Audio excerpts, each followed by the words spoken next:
Hi guys, success मंत्रा में आपका स्वागत है। तो गाइज फिर से आप लोगों के बीच रुक्मणी प्रकाशन का वॉल्यूम 2 प्रैक्टिस सेट नंबर 11 लेकर हाजिर हूँ। इससे पहले कि गाइज अगर आपने प्रैक्टिस सेट नंबर 1 से लेकर 10 तक नहीं देख रखे हैं तो लिंक डिस्क्रिप्शन में है, आप जाके वहाँ से देख सकते हैं। गाइज अगर आप इस चैनल पर पहली बार विजिट कर रहे हैं तो चैनल को सब्सक्राइब कर दीजिए एवं बेल आइकन को दबा दीजिए ताकि जब भी मैं ऐसी वीडियो अपलोड करूँ तो सबसे पहले नोटिफिकेशन आपके पास पहुँचे। गाइज वीडियो अगर अच्छी लगी तो वीडियो को लाइक कर दीजिए, दोस्तों के साथ शेयर कर दीजिए एवं अपना स्कोर ज़रूर कमेंट करें कि आपने कितना स्कोर किया है। गाइज इसमें कुल 75 प्रश्न के उत्तर जानने का प्रयास करेंगे, जो सामान्य अध्ययन के 50 क्वेश्चन और सामान्य विज्ञान के 25 क्वेश्चन, कुल 75 प्रश्न के उत्तर जानने का प्रयास करेंगे। तो गाइज इस वीडियो को शुरू से अंत तक ज़रूर देखिएगा। शुरू करते हैं। आपका पहला प्रश्न आपके फ़ोन स्क्रीन पे जो बोल रहा है कि अपनी मालवा विजय का जश्न मनाने के लिए राणा कुंभा ने चित्तौड़ में डैश का निर्माण किया था। तो ये कीर्ति स्तंभ का निर्माण किया था। ऑप्शन डी इसका सही उत्तर हो जाएगा। वही सारंगपुर की लड़ाई जो कि राणा संगा और महमूद खिलजी के मध्य हुआ था। चित्तौड़ के राणा कुंभा ने गुजरात के सुल्तान महमूद खिलजी को पराजित करने के बाद चित्तौड़ के किले में एक विशाल कीर्ति स्तंभ का निर्माण करवाया था। कीर्ति स्तंभ का निर्माण जो कि 1440 से 48 के मध्य में हुआ था। ऑस्टरलोनी स्मारक, आपका ये शहीद मीनार जो कि ऑस्टरलोनी स्मारक आपका ये कलकत्ता में है। अगला प्रश्न, भारत के राष्ट्रपति के पद पर चयन के लिए योग्यता के संबंध में निम्नलिखित में से कौन सा कथन गलत है? तो बोल रहा है कि उसे ग्रेजुएट होना चाहिए, ये कथन गलत है। ऑप्शन ए इसका सही उत्तर हो जाएगा। वही राष्ट्रपति पद की उम्मीदवारी के लिए संघ सरकार या राज्य सरकार या स्थानीय प्राधिकरण में या किसी सार्वजनिक प्राधिकरण में लाभ के पद पे अंकित न हो। वैसे संविधान के अनुच्छेद 58 के अंतर्गत राष्ट्रपति पद की योग्यता विहित की गई है। संविधान के भाग 5 जो कि संघ शक्तियों के विस्तार से संबंधित है। अगला प्रश्न, सरस्वती सम्मान के लिए पहले विजेता कौन थे? तो ये थे हरिवंश राय बच्चन। ऑप्शन ए इसका सही उत्तर हो जाएगा। एवं 1991 में स्थापित सरस्वती सम्मान देश के प्रतिष्ठित साहित्यिक पुरस्कारों में से एक है। अगला प्रश्न, भारतीय संविधान के अनुच्छेद 243 से 243 ओ निम्नलिखित में से किससे संबंधित है? तो ये पंचायतों से संबंधित है। ऑप्शन सी इसका सही उत्तर हो जाएगा। 73वें संविधान संशोधन अधिनियम के माध्यम से ही पंचायती राज व्यवस्था को संवैधानिक दर्जा प्रदान किया गया था, जो कि भाग 9 के अंतर्गत ये पंचायती राज से संबंधित है। एवं राष्ट्रीय पंचायती राज दिवस 24 अप्रैल को मनाते हैं। अगला प्रश्न, निम्नलिखित में से कौन से अनुच्छेद भारत में धर्म की स्वतंत्रता अधिकार से संबंधित है? तो अनुच्छेद है 25 से 28 के बीच में। ऑप्शन डी इसका सही उत्तर हो जाएगा। वही 23 से 24 के अनुच्छेद जो कि ये शोषण के विरुद्ध अधिकार से संबंधित है। 14 से 18 ये समानता का अधिकार से संबंधित है। एवं 19 से 22 जो कि स्वतंत्रता के अधिकार से संबंधित है ये अनुच्छेद। अगला प्रश्न, हड़प्पा सभ्यता के पुरातात्विक स्थलों के संदर्भ में निम्नलिखित में से कौन सा युग्म गलत है? तो लोथल गुजरात में है, आलमगीरपुर उत्तर प्रदेश में है, कालीबंगा जो कि राजस्थान में है, आपका ये राखी गढ़ी ये पंजाब में नहीं है। ऑप्शन बी इसका सही उत्तर हो जाएगा। राखी गढ़ी जो कि हरियाणा के हिसार जिले में स्थित एक प्रमुख पुरातात्विक स्थल है। कालीबंगा की बात करूं जो राजस्थान में है, यहाँ से जोते हुए खेत के साक्ष्य मिले हैं। लोथल जो कि गुजरात में है, एक प्रमुख बंदरगाह है जो पश्चिमी एशिया से व्यापार का सबसे प्रमुख स्थल माना जाता है। अगला प्रश्न, भारत के राष्ट्रीय गान में उत्कल शब्द किस आधुनिक राज्य को संदर्भित करता है? तो ये उड़ीसा राज्य को संदर्भित करता है। ऑप्शन डी इसका सही उत्तर हो जाएगा। वैसे राष्ट्रगान को लिखे हैं रविन्द्रनाथ टैगोर ने एवं राष्ट्रगान को 24 जनवरी 1950 को अपनाया गया था। एवं जन गण मन जो राष्ट्रगान है ये 27 दिसंबर 1911 को भारतीय राष्ट्रीय कांग्रेस के कलकत्ता अधिवेशन में गाया गया था एवं इसकी समय अवधि 52 सेकेंड की है। अगला प्रश्न, तोअल्लो पुआन भारत के किस राज्य का एक हस्तशिल्प है?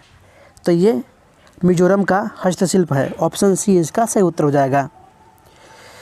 वही असम का हस्तशिल्प तंजौर पेंटिंग आभूषण, मिट्टी के बर्तन आदि हैं। वही हिमाचल प्रदेश का हस्तशिल्प चंबा रुमाल, धातु शिल्प, पत्थर और नक्काशी तथा पुलुस। वही तमिलनाडु का हस्तशिल्प तंजौर पेंटिंग, आभूषण, मिट्टी के बर्तन। जबकि असम का हस्तशिल्प सरथेनारी का बेल मेटल उद्योग, बारपेटा में पीतल धातु और आतिशबाजी शिल्प आदि है। अगला प्रश्न, निम्नलिखित में से कौन सा 13वीं शताब्दी का एक स्मारक है? तो ये है कोणार्क का सूर्य मंदिर। ऑप्शन सी इसका सही उत्तर हो जाएगा। कोणार्क का सूर्य मंदिर जो कि सूर्य देवता के रथ के आकार में बनाया गया है, जो कि मध्यकालीन वास्तुकला का एक अनोखा उदाहरण है एवं इस मंदिर का निर्माण राजा नरसिंह देव प्रथम ने करवाए थे। सांची स्तूप आपका ये मध्य प्रदेश राज्य के रायसेन जिले में सांची नगर के पास एक पहाड़ी पर स्थित एक छोटा सा गांव में है एवं सांची का स्तूप जो कि अशोक ने बनवाया था। अगला प्रश्न, निम्नलिखित में से कौन सी नदी पूर्व की ओर नहीं बहती? तो ये है पेरियार नदी। ऑप्शन ए इसका सही उत्तर हो जाएगा। आपका ये पश्चिम की ओर बहने वाली नदी है। पश्चिम की ओर बहने वाली नदी आपका ये है नर्मदा नदी, ताप्ती नदी, साबरमती नदी, माही नदी, शरावती नदी, साबरमती नदी, लूनी नदी आदि। पेरियार नदी की बात करूं तो ये केरल की सबसे बड़ी नदी है जिसकी लंबाई 244 किलोमीटर है। स्वर्णरेखा, वैतरानी, ब्राह्मणी, वंशाधार, पेन्नार, पलार आपका ये वैगई प्रायद्वीपीय भारत की महत्वपूर्ण छोटी नदियां हैं जो कि पूर्व की ओर बहने वाली नदी है। अगला प्रश्न, प्रमुख ऊंचावच विन्यास विशेषताओं के आधार पर भारत के प्रायद्वीपीय पठार को प्रमुख समूहों में वर्गीकृत किया जा सकता है। तो ये 3 समूहों में वर्गीकृत किया जा सकता है। ऑप्शन सी इसका सही उत्तर हो जाएगा। भारत के जो कि प्रायद्वीपीय पठार को 3 व्यापक समूह सेंट्रल हाईलैंड्स, डेक्कन पठार और पूर्वोत्तर पठार में विभाजित किया गया है। प्रायद्वीपीय पठारों को हम पठारों का पठार कहते हैं क्योंकि यह अनेक पठारों से मिलकर बना होता है। अगला प्रश्न, लेटराइट मिट्टी में प्रयुक्त लैटिन शब्द लेटराइट का अर्थ क्या होता है? तो ये होता है ईंट। ऑप्शन ए इसका सही उत्तर हो जाएगा क्योंकि इस मृदा का उपयोग ईंट बनाने में किया जाता है। वही लेटराइट में आयरन और सिलिका की प्रचुरता अधिक होती है। लेटराइट मृदा का रंग जो कि लाल रंग लोहे के ऑक्साइड के कारण होता है। मृदा संरक्षण की उचित तकनीक अपनाकर इस मृदा में कर्नाटक, केरल और तमिलनाडु जो कि चाय और कॉफ़ी की खेती की जाती है वहाँ पे। अगला प्रश्न, दाल बाटी चूरमा मूल रूप से किस राज्य का भोजन है? तो ये राजस्थान का भोजन है। ऑप्शन डी इसका सही उत्तर हो जाएगा। वही आंध्र प्रदेश का भोजन घुंघरू पछाड़ी है। वही असम का भोजन मसोर टेंगा खार है एवं बिहार का भोजन लिट्टी चोखा है। अगला प्रश्न, निम्नलिखित में से किस राज्य की सीमा राजस्थान की सीमा से नहीं लगती? तो ये महाराष्ट्र की सीमा राजस्थान की सीमा से नहीं लगती। ऑप्शन डी इसका सही उत्तर हो जाएगा। राजस्थान जो कि राजस्थान राज्य क्षेत्रफल में सबसे बड़ा राज्य है एवं सबसे छोटा जिला वहाँ का धौलपुर है एवं बड़ा जिला आपका जैसलमेर है। अगला प्रश्न, भारत की पुरुष हॉकी में ग्रीष्मकालीन ओलंपिक खेलों में आखिरी बार कब कांस्य पदक जीता था? तो ये 2020 में टोक्यो ओलंपिक में। ऑप्शन ए इसका सही उत्तर हो जाएगा। वही भारत ने पहली बार 1900 के ओलंपिक खेलों में भाग लिया था। अगला प्रश्न, पानीपत की दूसरी लड़ाई किनके बीच हुई थी? तो अकबर और हुमायूं के बीच। ऑप्शन ए इसका सही उत्तर हो जाएगा। जो कि हुमायूं की मृत्यु के बाद दिल्ली और आगरा पर मोहम्मद आदिल शाह के प्रधानमंत्री हुमायूं ने अधिकार कर लिया था। वही पानीपत की पहली लड़ाई इब्राहिम लोदी और बाबर के बीच हुई थी 21 अप्रैल 1526 ईस्वी में। अगला प्रश्न, भारत में राष्ट्रीय उपभोक्ता दिवस कब मनाया जाता है? तो ये 24 दिसंबर को मनाया जाता है। ऑप्शन डी इसका सही उत्तर हो जाएगा। वही 24 अक्टूबर को संयुक्त राष्ट्र दिवस मनाते हैं। अगला प्रश्न, निम्नलिखित में से कौन सा लोक संगीत का एक रूप है जो मुख्य रूप से पश्चिम बंगाल राज्य से संबंधित है? तो ये है बाउल। ऑप्शन ए इसका सही उत्तर हो जाएगा। मांडो जो कि एक संगीतमय रूप है जो 19वीं-20वीं शताब्दी के दौरान गोवा, भारत के गोयन कैथोलिकों के बीच विकसित हुआ है। अगला प्रश्न, बोला जा रहा है कि चौरा चौरी किस जिले में स्थित है, तो ये गोरखपुर जिले में स्थित है। ऑप्शन ए इसका सही उत्तर हो जाएगा, जो कि 5 फरवरी 1922 को गोरखपुर जिले में चौरी चौरा नामक स्थान पर असहयोग आंदोलनकारियों ने क्रोध में आकर थाने में आग लगा दी थी, जिससे थानेदार सहित 21 सिपाहियों की मौत हो गई थी। एवं इस घटना से दुखित होकर महात्मा गांधी जी ने 12 फरवरी 1922 को असहयोग आंदोलन को स्थगित कर दिया था। अगला प्रश्न, योग के आधारभूत नियम और अवधारणा देने वाले प्रथम व्यक्ति का नाम बताएं, तो ये है पतंजलि। ऑप्शन बी इसका सही उत्तर हो जाएगा। वही भोज, तो राजा भोज ने अपनी राजधानी धार नगरी में सरस्वती मंदिर का निर्माण करवाया था। धन्वंतरी, तो धन्वंतरी चंद्रगुप्त विक्रमादित्य के नवरत्न सदस्यों में से एक थे। वही वाग्भट, तो वाग्भट की दो मुख्य पुस्तक है, वो है अष्टांग संधरा और अष्टांगा हृदय। अगला प्रश्न, भूमि क्षेत्रफल के दृष्टिकोण से भारत का सबसे बड़ा केंद्र शासित प्रदेश कौन सा है, तो वैसे तो लद्दाख है, क्योंकि जम्मू कश्मीर आपका ये बंटवारा होने के बाद केंद्र शासित प्रदेश बनने के बाद लद्दाख ही है, तो इसका सही उत्तर हो जाएगा ऑप्शन डी, जो कि ऑप्शन में है ही नहीं।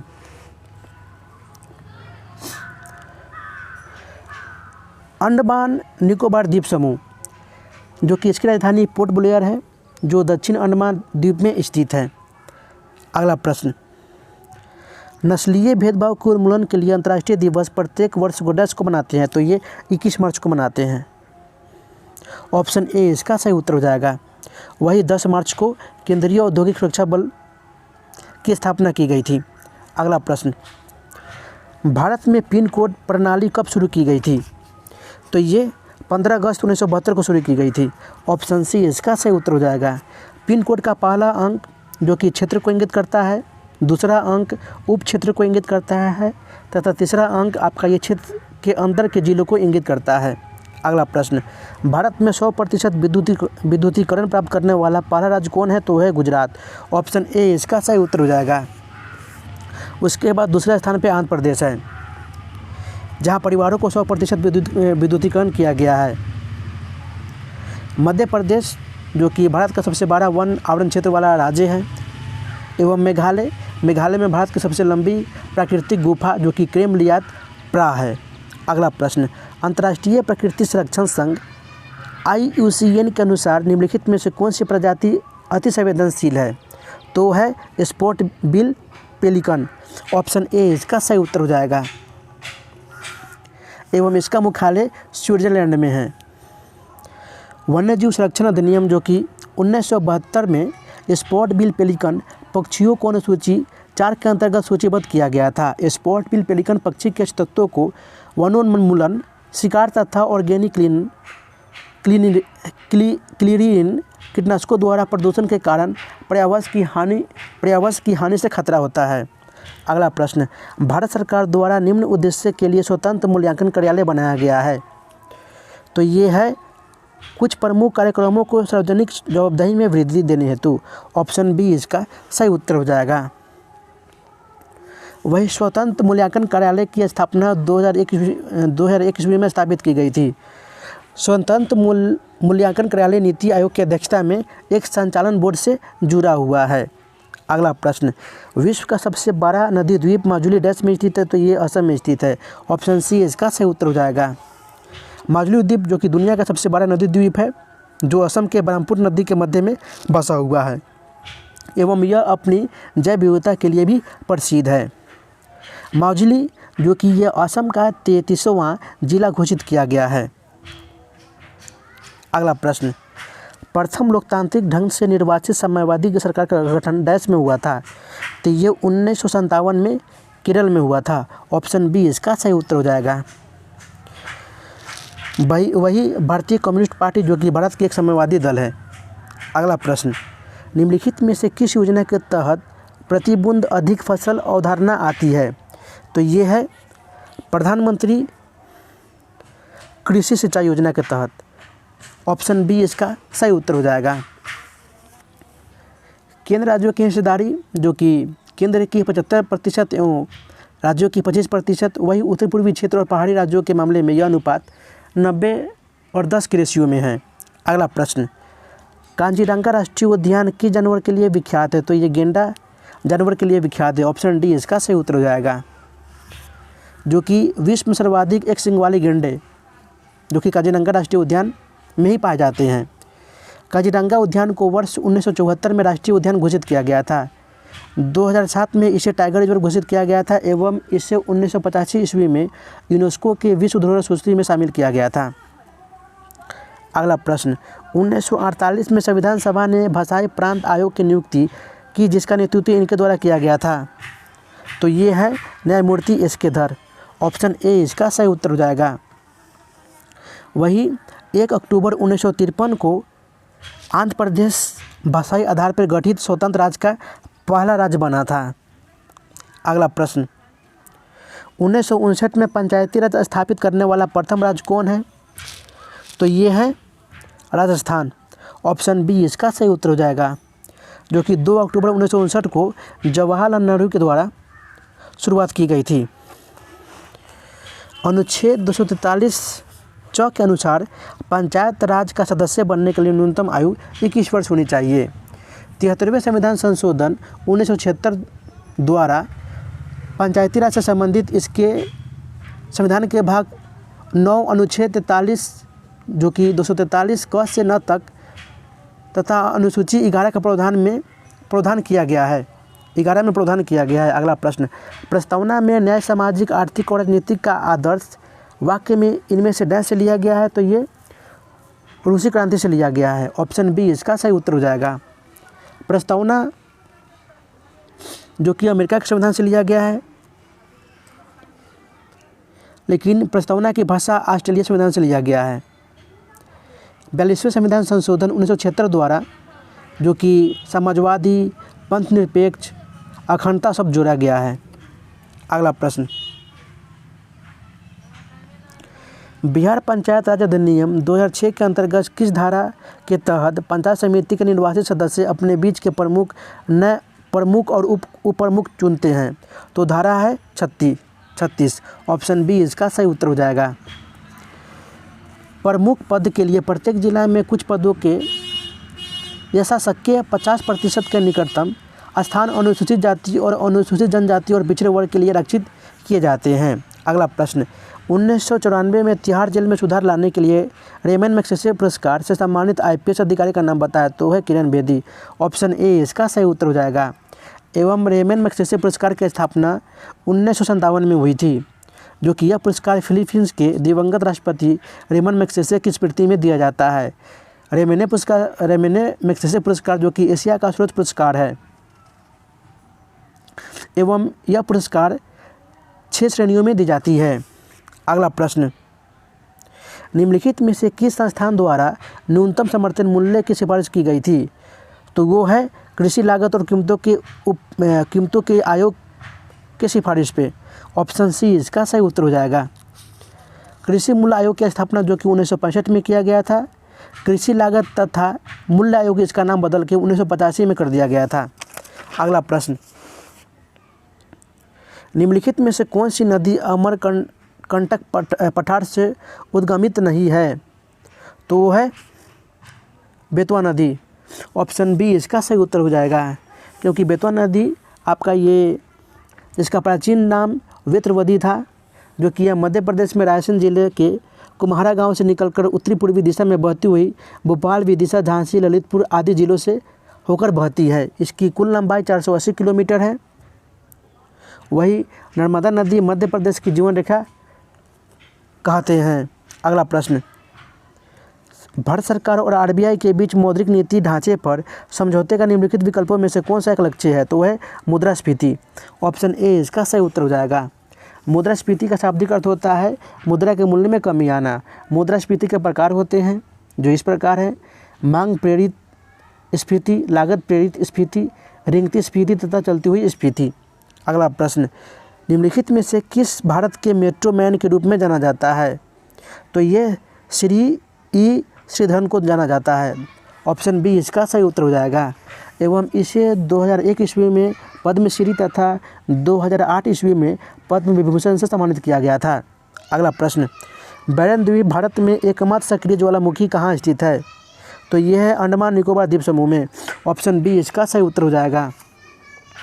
बैरन, जो कि ये अंडमान सागर स्थित एक ज्वालामुखी दक्षिण एशिया का एकमात्र सक्रिय ज्वालामुखी है। अगला प्रश्न, पंचायती राज व्यवस्था का मूल उद्देश्य सुनिश्चित करना है, तो ये विकास में जन भागीदारी और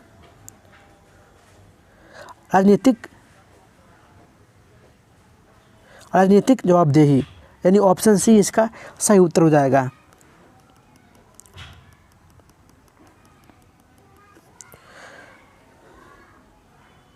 सॉरी गाइज, इसका आपका उत्तर हो जाएगा लोकतांत्रिक विकेंद्रीकरण और विकास में भागीदारी, यानी ऑप्शन बी 2 और 3। अगला प्रश्न, पश्चिम बंगाल में हावड़ा ब्रिज किस नदी पे बनाया गया है, तो है हुगली नदी में बनाया गया है। ऑप्शन ए इसका सही उत्तर हो जाएगा। हुगली के तट पे कोलकाता बंदरगाह भी स्थित है। हावड़ा ब्रिज का निर्माण जो कि 1943 ईस्वी में हुआ था एवं यह 2 शहर हावड़ा और कोलकाता को जोड़ता है। अगला प्रश्न, टाइम पत्रिका ने पर्सन ऑफ द ईयर 2021 किसे घोषित किया है, तो ये एलन मस्क को घोषित किया है। ऑप्शन ए इसका सही उत्तर हो जाएगा। अगला प्रश्न, किस मिशन का उद्देश्य चरणबद्ध तरीके से शहरी बेघर लोगों को आवश्यक सेवाओं युक्त आश्रय प्रदान करना है, तो ये है राष्ट्रीय शहरी आजीविका मिशन के तहत। ऑप्शन ए इसका सही उत्तर हो जाएगा। वही राष्ट्रीय ग्रामीण आजीविका मिशन की शुरुआत आपका ये 2011 में शुरू की गई थी एवं इस मिशन का उद्देश्य था गरीबी ग्रामीण के कल्याण से है। राष्ट्रीय शहरी आजीविका मिशन की शुरुआत 23 सितंबर 2013 में आरंभ की गई थी। अगला प्रश्न, उस प्रसिद्ध भारतीय लेखक का नाम बताइए जिसने अनटचेबल और कूली जैसे उपन्यास लिखे हैं, तो उनका नाम है मुल्कराज आनंद। ऑप्शन बी इसका सही उत्तर हो जाएगा। अगला प्रश्न, बोला जा रहा है कि 1931 में भारतीय राष्ट्रीय कांग्रेस के किस अधिवेशन में मौलिक अधिकारों और राष्ट्रीय आर्थिक कार्यक्रमों के प्रस्तावों को अपनाया गया था, तो कराची अधिवेशन में। ऑप्शन सी इसका सही उत्तर हो जाएगा। गांधी रेलवे समझौता जो कि दिल्ली समझौता को मंजूरी देने के लिए सरदार वल्लभ भाई पटेल की अध्यक्षता में 29 मार्च 1931 को कांग्रेस का कराची अधिवेशन हुआ था। इस अधिवेशन में कुछ लोगों के विरोध करने पर गांधी जी ने कहा था कि गांधी मर सकता है लेकिन गांधीवादी नहीं।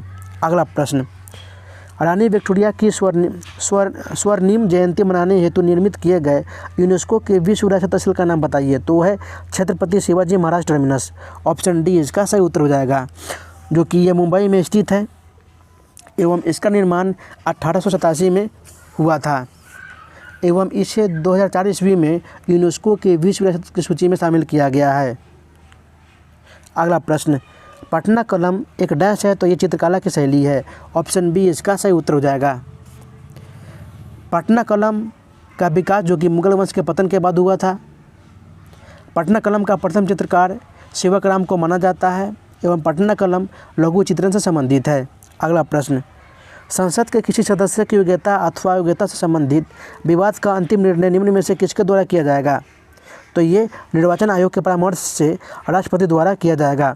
ऑप्शन डी इसका सही उत्तर हो जाएगा एवं इसका प्रावधान अनुच्छेद 103 में दिया गया है। अगला प्रश्न, इनमें से कौन सी समिति भारत में कर सुधारों से संबंधित है, तो है राजा चलैया समिति। ऑप्शन ए इसका सही उत्तर हो जाएगा। एवं मीरा सेठ समिति आपका ये हथकरघा विकास से संबंधित है। अगला प्रश्न,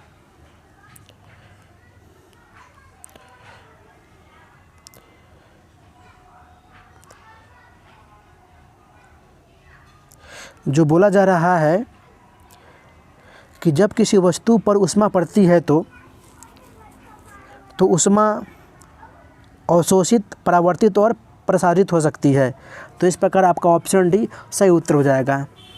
ऊष्मा जो कि एक प्रकार की ऊर्जा होती है, जब दो वस्तुओं के बीच उनके तापांतर के कारण एक वस्तु से दूसरे वस्तु में स्थानांतरित होती है। वस्तु का ताप जो कि वस्तु में ऊष्मा की मात्रा तथा उसके पदार्थ की प्रकृति पर निर्भर करता है, जबकि किसी वस्तु में निहित ऊष्मा उस वस्तु के द्रव्यमान व ताप पे निर्भर करता है। अगला प्रश्न, एक निष्प्रभावीकरण अभिक्रिया में प्राप्त उत्पाद कौन सा है, तो वह है लवण एवं जल। ऑप्शन सी इसका सही उत्तर हो जाएगा। जब अम्ल व क्षार आपस में अभिक्रिया करते हैं तो लवण व पानी बनता है, इसे हम उदासीनीकरण अभिक्रिया कहते हैं। जैसे सोडियम हाइड्रोक्साइड प्लस हाइड्रोक्लोरिक अम्ल, आपका ये रिएक्शन करेगा तो सोडियम क्लोराइड प्लस H2O जल बनाएगा। अगला प्रश्न, बिहार राज्य का क्षेत्रफल भारत के क्षेत्रफल का कितना प्रतिशत है? तो ये 2.86% है। ऑप्शन ए इसका सही उत्तर हो जाएगा। वही बिहार भारत के उत्तरी पूर्वी क्षेत्र में स्थित एक भू आवेष्टित राज्य है एवं बिहार का संपूर्ण क्षेत्रफल 94,163 वर्ग किलोमीटर है एवं क्षेत्रफल की दृष्टि से यह 12वां सबसे बड़ा राज्य है। अगला प्रश्न, कैल्शियम नाइट्रेट और पोटेशियम डाइक्रोमेट के सही रासायनिक सूत्र कौन सा होगा? तो इनका रासायनिक सूत्र हो जाएगा CaNO3 का whole twice plus K2Cr2O7। Option C इसका सही उत्तर हो जाएगा। अगला प्रश्न, दो अमिश्रणीय तरल पदार्थों का पृथक्करण उनके डैश में अंतर के आधार पर किया जाता है, तो उनके घनत्व के आधार पर किया जाता है अंतर। ऑप्शन ए इसका सही उत्तर हो जाएगा। जब दो पदार्थ आपस में घुलते नहीं हैं तो उसे हम अमिश्रणीय तरल पदार्थ कहते हैं, जैसे मिट्टी के तेल और पानी का मिश्रण, ये दोनों सम्मिलित नहीं हो सकता है। अगला प्रश्न, वायरस को जीवित और अजीवित चीज़ों के बीच सीमांत की तरह रखा जाता है क्योंकि ये केवल पोषक होस्ट के शरीर के अंदर ही रहते हैं। ऑप्शन सी इसका सही उत्तर हो जाएगा। अगला प्रश्न, निम्नलिखित जीवों को उनके पुनर्जन्म की ह्रासमान क्षमता में व्यवस्थित करें। तो पहले आपका आ जाएगा प्लेनेरिया, केचुआ, छिपकली, पुरुष और गरुड़। यानी आपका ऑप्शन सी 3, 4, 1, 5 और फिर 3, यानी आपका ऑप्शन सी सही उत्तर हो जाएगा। प्लेनेरिया की बात करूं तो ये चपेट कृमि के मध्य प्लेनेरिया में पुनर्जनन की ये बहुत ही उच्च शक्ति होती है। प्लेनेरिया का छोटा भाग भी पूर्ण जानवर में विकसित हो सकता है, हालांकि पैतृक पशु की तुलना में छोटे आकार का होता है। केचुआ, आपका ये एनेलिडा में प्लेनेरिया की तुलना में पुनर्जनन की शक्ति कम होती है। यदि ये केचुआ को 2 भागों में काटा जाता है तो प्रत्येक आधा भाग खोए हुए भागों को पुनः उत्पन्न कर सकता है। छिपकली खोई हुई पूंछ को पुनः उत्पन्न कर सकती है। पुरुष, आपका ये त्वचा शरीर के अंगों, गुर्दे और यकृत को केवल पुनः प्राप्त कर सकता है। वही गरुड़, कुछ पक्षी चोंच को पुनः प्राप्त कर सकते हैं। तो इस प्रकार आपका ऑप्शन सी सही उत्तर हो जाएगा। अगला प्रश्न बोल रहा है कि जब कॉपर सल्फेट के विलयन में लोहे की एक कील को 1 घंटे के लिए डुबाया जाता है तो इस प्रयोग के संदर्भ में सही कथन का चयन करें। तो यहाँ पे आपका बोला जा रहा है कि केवल विलयन का रंग का नीले से हरे रंग में परिवर्तित हो जाता है, केवल फेरस सल्फेट के निर्माण के कारण हरे रंग हो जाता है एवं केवल कील में तांबे की एक लाल भूरे रंग की परत निक्षेपित हो जाती है, यानी उपयुक्त सही, यानी सभी कथन सत्य हो जाएंगे। ऑप्शन डी इसका सही उत्तर हो जाएगा। लोहे के कील को कॉपर सल्फेट के विलय में डुबाने पे जो कि रासायनिक प्रतिक्रिया का सिद्धांत जो इस प्रकार है, लोहा तांबा सल्फेट के एक जलीय घोल से तांबे के आयनों में विस्थापित करता है, क्योंकि यह किसी अन्य धातु द्वारा एक धातु का एकल विस्थापन प्रतिक्रिया है। घोल का रंग नीले से हरा में बदल जाता है। हरा रंग फेरस सल्फेट के बनने के कारण होता है तथा तांबा की एक लाल भूरे रंग की परत कील पर जमा हो जाती है। तो इस प्रकार आपका ऑप्शन डी उपयुक्त सभी सही कथन हो जाएंगे। अगला प्रश्न, जब एक विमान तेज़ी से आगे बढ़ता है तो दाब के साथ क्या होता है? तो पंखे के ऊपर का दाब जो कि पंखे के नीचे के दाब से अधिक होता है। ऑप्शन बी इसका सॉरी गाइज, पंखे के नीचे का दाब पंखे के ऊपर के दाब से अधिक होता है। तो इस प्रकार आपका ऑप्शन सी सही उत्तर हो जाएगा। अगला प्रश्न बोला जा रहा है कि निम्नलिखित में से कौन सी 2 मवेशी नस्लें जो भारतीय मूल की है? तो है बोस इंडिकस और रेड सिंधी। तो इस प्रकार आपका ऑप्शन सी सही उत्तर हो जाएगा। वही जर्सी, ये नस्लें आपका ब्रिटिश का है एवं ब्राउन स्विस आपका ये अमेरिकन नस्लें हैं, अमेरिका की है। अगला प्रश्न, पीतरस का भंडारण पित्ताशय नामक एक थैले में होता है जो उसके डैश कहलाने वाले स्त्राव के अंग के पास होता है। तो ये अकृत कहलाने वाले स्त्राव के अंग के पास होता है। ऑप्शन डी इसका सही उत्तर हो जाएगा। अगला प्रश्न, दूध के विभिन्न प्रकार जैसे फुल क्रीम, मलाई रहित आदि बाजार में उपलब्ध है। मलाई रहित दूध तैयार करने के लिए उपयोग की जाने वाली तकनीक कौन सी है? तो वह है अपकेंद्रीकरण बल के कारण ही मलाई रहित दूध तैयार की जाती है। ऑप्शन बी इसका सही उत्तर हो जाएगा।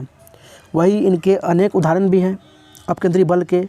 दूध मथने में भी इसका उपयोग किया जाता है, वॉशिंग मशीन में भी, कपड़ा धोने में इसका उपयोग किया जाता है अपकेंद्री बल का। अगला प्रश्न, निम्नलिखित में से कौन सा बल हमेशा आकर्षक होता है? तो यह है गुरुत्वाकर्षण बल। ऑप्शन बी इसका सही उत्तर हो जाएगा। कणों या वस्तुओं के बीच उनके विद्युत आवेशों के कारण आकर्षक या प्रतिकारक बल को हम स्थिर या वैद्युत बल कहते हैं। उसके बाद मांसपेशियों की क्रिया के कारण उत्पन्न होने वाले बल को पेशीय बल के रूप में जाना जाता है। यदि वस्तु के संपर्क में होने पर ही लगाया जा सकता है, इसलिए इसे हम संपर्क बल भी कहते हैं। चुंबकीय बल, किसी एक चुंबक के द्वारा दूसरे चुंबक पे या चुंबकीय पदार्थ पर लगाया गया आकर्षण बल या प्रतिकर्षण बल चुंबकीय बल कहलाता है। तो इस प्रकार आपका ऑप्शन भी सही उत्तर हो जाएगा। अगला प्रश्न बोल रहा है कि अस्थायी ऊतकों के लिए दिए गए वर्गीकरण में 1, 2, 3, 4 की पहचान करें। यानी ये क्या संदर्भित करता है? 2, 3, 4। तो इस प्रकार आपका ऑप्शन जो कि बोल रहा है कि कॉम्प्लेक्स पेरेन्काइमा, स्क्लेरेन्काइमा और उसके बाद फ्लोएम, यानी आपका ऑप्शन भी सही उत्तर हो जाएगा। फ्लोएम की बात करूं तो फ्लोएम उत्तक पत्तियों द्वारा तैयार भोज्य पदार्थों को पौधे के विभिन्न भागों में पहुंचाया जाता है। वही जालम की बात करूं तो ये आपका ये पानी पदार्थों को पौधे के विभिन्न भागों में पहुंचाया जाता है इसके द्वारा, जालम के द्वारा। तो इस प्रकार आपका ऑप्शन भी सही उत्तर हो जाएगा। अगला प्रश्न बोल रहा है कि क्लोरीन की परमाणु संख्या 17 है, द्रव्यमान संख्या 35 है। इससे बने क्लोरीन आयन में न्यूट्रॉन, प्रोटॉन और इलेक्ट्रॉनों की संख्या की गणना करें। तो इस प्रकार आपका ऑप्शन सी जो कि न्यूट्रॉन की संख्या 18, प्रोटॉन की संख्या 17 और इलेक्ट्रॉन की संख्या 18, आपका ऑप्शन सी सही उत्तर हो जाएगा। क्लोरीन आयन में न्यूट्रॉन की संख्या जो कि 18 है, प्रोटॉन की संख्या 17 और इलेक्ट्रॉन की संख्या 18। किसी उदासीन परमाणु में परमाणु संख्या इलेक्ट्रॉन की संख्या और प्रोटॉन की संख्या के बराबर होती है। तो इस प्रकार आपका ऑप्शन सी सही उत्तर हो जाएगा। एवं परमाणु संख्या इलेक्ट्रॉन की संख्या जो कि प्रोटॉन की संख्या के बराबर होता है। अगला प्रश्न, निम्नलिखित में से किस एक सुझाव द्वारा जल जनित रोगों को रोका जा सकता है? तो ये सुरक्षित पेयजल पदार्थ प्रदान करके। ऑप्शन बी इसका सही उत्तर हो जाएगा। अगला प्रश्न जो बोला जा रहा है कि आवर्त सारणी में किसी तत्व की स्थिति उसमें मौजूद डैश की संख्या में निर्धारित होती है। तो ये प्रोटॉन की संख्या में निर्धारित होती है। ऑप्शन डी इसका सही उत्तर हो जाएगा। किसी तत्व के नाभिक में न्यूट्रॉन और प्रोटॉन उपस्थित रहता है। इलेक्ट्रॉन जो कि नाभिक के चारों ओर कक्षा में चक्कर लगाते रहता है, जबकि उदासीन परमाणु के लिए इलेक्ट्रॉन की संख्या प्रोटॉन की संख्या के बराबर होती है। तो इसी प्रकार किसी परमाणु का भार प्रोटॉन की संख्या प्लस न्यूट्रॉन की संख्या के बराबर होता है। अगला प्रश्न, पशुओं का भोजन जिसमें कम फाइबर अपेक्षाकृत उच्च स्तर प्रोटीन होता है उसे हम डस कहते हैं। तो उसे हम कहते हैं सारकृत द्रव्य। ऑप्शन डी इसका सही उत्तर हो जाएगा। स्थूल खाद्य जो कि प्रमुख रूप से फाइबर है, जो पाचन को बेहतर बनाता है और पानी के उच्च उत्थान में भी मदद करता है। सारकृत द्रव्य की बात करूं तो जो फाइबर में कम होते हैं, इनमें अपेक्षाकृत उच्च स्तर के प्रोटीन और अन्य पोषक तत्व होते हैं। अधिक पाचन पोषक तत्वों की उपस्थिति के कारण सारकृत द्रव्य स्थूल खाद्य की तुलना में अधिक ऊर्जा प्रदान करता है। तो इस प्रकार आपका ऑप्शन डी सही उत्तर हो जाएगा। अगला प्रश्न बोल रहा है कि दूरी समय ग्राफ हर 2 घंटे के बाद 15 मिनट के लिए समय अक्ष के समानांतर एक सीधी रेखा होता है। तो क्या दर्शाता है? तो ये दर्शाता है कि प्रत्येक 2 घंटे के बाद वाहन 15 मिनट के लिए विराम पे आता है। ऑप्शन ए इसका सही उत्तर हो जाएगा, क्योंकि किसी दिए गए समय अंतराल में किसी वस्तु को कितनी दूरी पे तक ले जाया जाता है वो इसमें दिया गया है। अगला प्रश्न, गैर संपर्क बल के उदाहरण निम्न है। तो यह है गुरुत्वीय बल और चुंबकीय बल। ऑप्शन बी इसका सही उत्तर हो जाएगा। 2 या 2 से अधिक वस्तुओं के बीच जो कि भौतिक संपर्क होता है, आपका यह घर्षण बल और यांत्रिक बल। लेकिन गैर संपर्क बल वह बल है जिसे एक दूसरे के संपर्क में होने की आवश्यकता नहीं होती। विद्युत स्थैतिक बल, चुंबकीय बल और गुरुत्वाकर्षण बल जो कि आपका ये गैर संपर्क बल है का उदाहरण है। अगला प्रश्न, आमतौर पे विद्युत लेपन जैसे हम बोलते हैं इलेक्ट्रोप्लेटिंग के लिए इस्तेमाल होने वाले 4 धातुएं कौन कौन सी है, तो वह क्रोमियम, जिंक, सोना और कॉपर। ऑप्शन डी इसका सही उत्तर हो जाएगा। विद्युत लेपन जो कि इलेक्ट्रोड के माध्यम से धातु के दूसरे टुकड़े की धातु के पर चढ़ाने की एक प्रक्रिया है। अगला प्रश्न, यदि 1 किलोग्राम रेत को 90 डिग्री सेंटीग्रेड तक गर्म किया जाता है और 30 डिग्री सेंटीग्रेड पे पानी डाल दिया जाता है तो आधे घंटे के बाद तापमान क्या होगा, तो तापमान रेत और पानी का तापमान समान हो जाएगा। ऑप्शन सी इसका सही उत्तर हो जाएगा, क्योंकि पानी में रेत की तुलना में अधिक विशिष्ट ऊष्मा क्षमता होती है, इसलिए पानी के तापमान को 1 डिग्री तक बढ़ाने के लिए इसमें अधिक ऊष्मा ऊर्जा की ज़रूरत पड़ेगी, जब रेत के तापमान को 1 डिग्री तक बदलने में बहुत कम ऊर्जा की ज़रूरत पड़ती है। इसलिए इस कारण रेत गर्म होती है और पानी की तुलना में तेज़ी से ठंड होती है। अगला प्रश्न, थल समीर कब चलती है, तो ये रात के दौरान चलती है। ऑप्शन ए इसका सही उत्तर हो जाएगा। अगला प्रश्न, पाश्चुरीकृत दूध को उबाले बिना भी उपयोग किया जा सकता है क्योंकि यह हानिकारक जीवों से मुक्त होता है। प्रक्रिया के दौरान दूध को लगभग डैश पर गर्म किया जाता है, तो यह 15 से 30 सेकंड के लिए 70 डिग्री सेंटीग्रेड पर गर्म किया जाता है। ऑप्शन बी इसका सही उत्तर हो जाएगा। दूध को उच्च ताप तक गर्म करके तुरंत ठंडा किया जा सकता है, लेकिन इस प्रक्रिया को दूध को दूषित करने वाले जीवाणु भी मर जाते हैं, जिसे हम पाश्चुरीकरण क्रिया कहलाती है। पाश्चुरीकरण विधि का उपयोग करके दूध को लंबे समय तक दूषित होने से बचाया जा सकता है। एवं इस प्रैक्टिस सेट क्लास प्रश्न जो बोल रहा है कि निम्नलिखित में से कौन सा अग्निशामक का सही उदाहरण है, तो वह है carbon dioxide CO2। Option C इसका सही उत्तर हो जाएगा। एवं अग्निशामक यंत्र के प्रकार भी भिन्न होते हैं।